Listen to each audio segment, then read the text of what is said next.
പൊരിച്ച ചിക്കൻ വെച്ച് ദം ചെയ്ത് ബിരിയാണി ഉണ്ടാക്കിയെടുത്താൽ വളരെ ടേസ്റ്റിയാണ് കേട്ടോ. എളുപ്പത്തിൽ ഉണ്ടാക്കിയെടുക്കുക. ഇതിനായിട്ട് 3 കപ്പ് കൈമ റൈസ് നന്നായിട്ട് വെള്ളത്തിലിട്ട് കഴുകി വെള്ളം വാർത്ത് വയ്ക്കണം.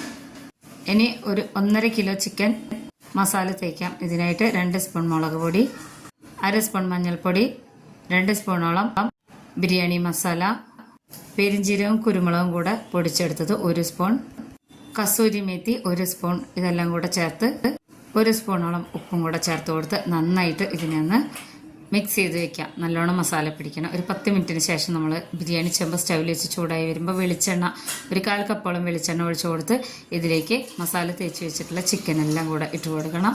2 സൈഡും നന്നായിട്ടൊന്ന് മൊരിയിച്ചെടുക്കണം. ഒരു സൈഡൊന്ന് ആയി വരുമ്പോൾ ഇതുപോലെ ഒന്ന് മറിച്ചിട്ട് കൊടുക്കണം. എന്നാലാണ് ഇതിൽ നന്നായിട്ട് മസാല പിടിച്ച് വരുള്ളൂ. അപ്പോൾ ഇനി ഇതിൽ നിന്ന് വാങ്ങാം. നമ്മളിപ്പോൾ 2 സൈഡും നന്നായിട്ട് മൊരിയിച്ചെടുത്തിട്ടുണ്ട്. ഇനി അതേ വെളിച്ചെണ്ണയിലേക്ക് തന്നെ ഇഞ്ചി വെളുത്തുള്ളി ചതച്ച് വെച്ചതും ഒരു 4 മീഡിയം വലിപ്പമുള്ള സവാള അരിഞ്ഞതും കൂടെ ചേർത്ത് കൊടുക്കണം.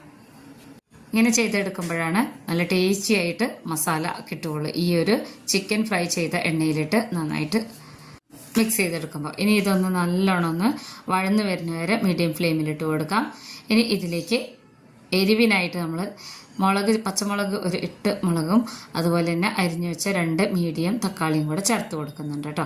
ഇത്രയും നമ്മൾ മസാല ഇതിൽ ചേർത്ത് കൊടുക്കുന്നുള്ളൂ. ഇനി ഞാനിവിടെ കുറച്ച് വെള്ളം വെച്ചിട്ടുണ്ട്. ചൂടായി വരുമ്പോൾ ഏലക്ക, പട്ട, കരയാമ്പൂ ഇതെല്ലാം കൂടെ ഇട്ട് കൊടുത്ത് 1 സ്പൂൺ നിറയെ ഉപ്പും കൂടെ ചേർത്ത് കൊടുത്ത് തിളച്ച് വരുമ്പോൾ നമുക്ക് കൈമ റൈസ് ഇതിലേക്ക് ഇട്ട് കൊടുക്കാം. ഇനി ഇതൊന്ന് വെന്ത് വരട്ടെ. അപ്പോഴേക്കും നമ്മുടെ മസാല ഇവിടെ ലോ ഫ്ലെയിമിൽ ഇട്ട് കൊടുത്തിട്ടുണ്ടായിരുന്നു കേട്ടോ. ഇതിലേക്ക് ചിക്കൻ ഇട്ട് കൊടുക്കാം.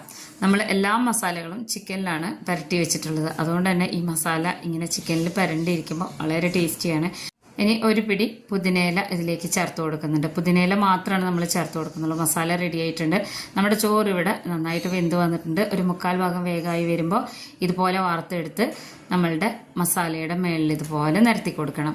ഇനി അണ്ടിപ്പരിപ്പും മുന്തിരിയും കൂടെ നെയ്യിൽ വറുത്ത് വെച്ചതും കൂടെ അതിൻ്റെ മേളിലിട്ട് കൊടുത്തതിന് ശേഷം ഒരു 2 സ്പൂണോളം വറുത്തെടുത്ത അതേ നെയ്യ് തന്നെ ഇതിലേക്ക് ഒഴിച്ചു കൊടുത്ത് ഇതിൻ്റെ അടിയിലൊരു ചൂട് കട്ടിയുള്ള പാത്രം വെച്ച് ബിരിയാണി ചെമ്പിൻ്റെ അടപ്പ് വെച്ച് ഒരു 20 മിനിറ്റ് ലോ ഫ്ലെയിമിലിട്ട് കൊടുക്കാം. അപ്പോൾ 20 മിനിറ്റ് കഴിഞ്ഞതിന് ശേഷം നമുക്ക് തുറന്നു നോക്കാം.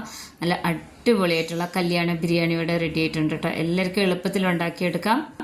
അടിയിലൊന്നും പിടിക്കില്ല. അപ്പോൾ അതാ വളരെ ടേസ്റ്റി ആയിട്ടുള്ള വളരെ ഈസി ആയിട്ടുള്ള പൊരിച്ച ചിക്കൻ കൊണ്ട് ദം ചെയ്തെടുത്തിട്ടുള്ള ബിരിയാണി ഇവിടെ റെഡി ആയിട്ടുണ്ട്. എല്ലാവരും ഉണ്ടാക്കി നോക്കണം. വീഡിയോ ഇഷ്ടമായ ചാനലൊന്ന് സബ്സ്ക്രൈബ് ചെയ്ത് വെച്ചേക്കണേ.